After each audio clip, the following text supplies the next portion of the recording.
Out sourcing ఏజెన్సీలను రద్దు చేయాలి. అప్పుడే ఉద్యోగులందరికీ మేలు జరుగుతుంది. వారి తరఫున నా వంతు కొట్లాడతా. అవుట్ సోర్సింగ్ ఉద్యోగుల ఆత్మీయ సమ్మేళనంలో తీర్మాన్ మల్లన్న హాజరైన మధు యాష్కి గౌడ్ కోదండరామ్ సార్ వచ్చి నిన్న అవుట్ సోర్సింగ్ కి సంబంధించి ఈ అవుట్ సోర్సింగ్ ముచ్చట ఒక్కసారి మనం చెప్పుకోవాలి. అవుట్ సోర్సింగ్ అని చెప్పి ఇప్పుడు గాంధీ దవాఖానా, ఎంజిఎం, ఉస్మానియా,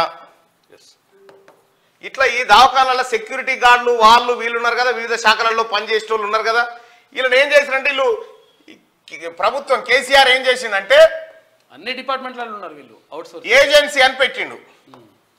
ఏజెన్సీలకు పైసలు ఇస్తాడు కేసీఆర్. ఈ ఏజెన్సీలు ఏంది గాంధీల సెక్యూరిటీ గార్డులను నియమిస్తా ఉంటారు, ఎంజిఎంలో పెడతా ఉంటారు, ఇంకా ఇతర శాఖలలో పెడతా ఉంటారు. ఈ ఏజెన్సీ ఓనికి కేటీఆర్ ఒక్క ఉద్యోగి మీద కేసీఆర్ ఎంత ఇచ్చిందంటే 21,000 రూపాయలు వాళ్ళకి ఇచ్చిండు. 21,000 ఇస్తే ఈ ఏజెన్సీడు ఇలా పనిచేసే వాళ్ళకి ఎంత ఇచ్చిందంటే 13,500 రూపాయలు ఇచ్చేది. ఇక తతివ పైసలు ఇటు కొట్టుకొని పోయేది అన్నట్టు. ఈ ఏజెన్సీలు ఎవరి అంటే మొత్తం కేటీఆర్ బినామీలై. కేటీఆర్ అనేటువంటి వారి బినామీలై ఈ ఏజెన్సీలన్నీ. ఈ ఏజెన్సీల ద్వారా వేల కోట్ల రూపాయలు దోపిడీ చేసిరు.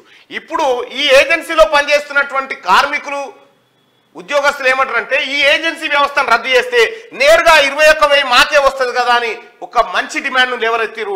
ఇక్కడ ఏజెన్సీ అనేది రద్దు అయిపోతే నేరుగా వీళ్ళకి 21,000 రూపాయి భారం ప్రభుత్వం మీద పడకుండా చేరుతుంది.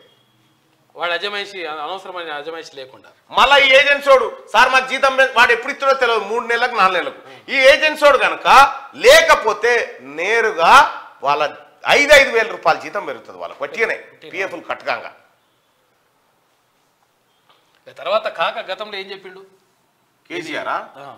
వాడు దొంగ అని వాడు ఎన్ని అని చెప్తాడు. అన్ని అవద్దాలే. కాంట్రాక్ట్ ముఖ్యమంత్రి పెట్టరా అని అన్నాడు గతంలో. ఇప్పుడు కాంట్రాక్టర్ ముఖ్యమంత్రివే. ఈ నీళ్ళ దోపిడీ ప్రాజెక్టుల దోపిడీ నువ్వే కాంట్రాక్టర్ ముఖ్యమంత్రివి.